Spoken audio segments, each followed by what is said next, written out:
নমস্কার, আমার এই মুহূর্তে আছেন বাংকার হিল মেহমানা স্পোর্টিং এর শীর্ষকর্তা দীপক সিং, যার হাত ধরে আজকে মেহমানা স্পোর্টিং এর এই উত্তরণ আই লিগ এর কোয়ালিফাইং রাউন্ডে খেলেছে। সেখান থেকে আই লিগ, তারপর আইএসএল এবং আজকে প্রথম জয় রেজিস্টার করেছে। আগের ম্যাচে প্রথম পয়েন্ট পেয়েছে। দীপকটা কেমন লাগছে?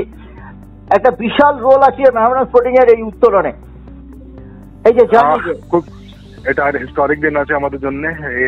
এই দিন অনেকদিন ওয়েট করেছি। অন্য টিম কোয়ালিফাই করে আই লিগ থেকে আইএসএল গেছে, ওদেরকে 11টা গেম লেগেছে ফার্স্ট উইন পাওয়ার জন্য। আমরা এই জিনিসটা থার্ড ম্যাচে করেছি, আর that too an away game.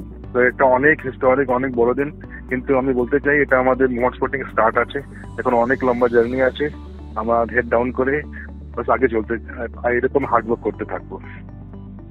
কার খেলা ভালো লাগলো এবং চেন্নাই সবের স্ট্র্যাটেজি কোচের সাথে কি আপনার কথা হয়েছে ম্যাচের পর দীপক দা? না, ম্যাচের পরে কথা হয়নি। কোচ হ্যাঁ কথা হয়েছে, কংগ্রেচুলেশনস হয়েছে।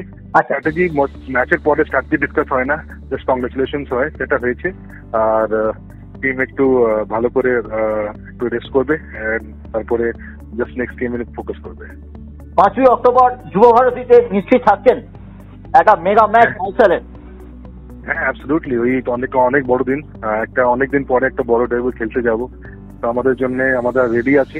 আর 8 দিন আমাদের একটা লম্বা ব্রেক আছে, এই ব্রেকটাকে আমরা ইউটিলাইজ করে ভালো করে এই ডাব্লিউতে নামতে চাই। অনেক ধন্যবাদ দীপক দা, আমাদের দর্শক শ্রোতাদের জন্য থাকার জন্য অনেক ধন্যবাদ। এই যে দীপক সিং, এই মানুষটি মেহমানা স্পোর্টিং এও খেলেছেন, তার হাত ধরেই কিন্তু আজকে এই উত্তরণ এবং এই ঐতিহাসিক লগ্নে যে মেহমানা স্পোর্টিং পৌঁছে গেছে ইন্ডিয়ান সুপার লিগে, তারা কিন্তু তৃতীয় ম্যাচে প্রথম জয় পেয়েছে। খুব সত্যি কথা, এটা অন্য কোনো দল হয়তো 11টা ম্যাচের পর প্রথম জয় পেয়েছিল। একটা দারুণ পয়েন্ট কিন্তু দীপক দা বললেন। অনেক ধন্যবাদ দীপক দা।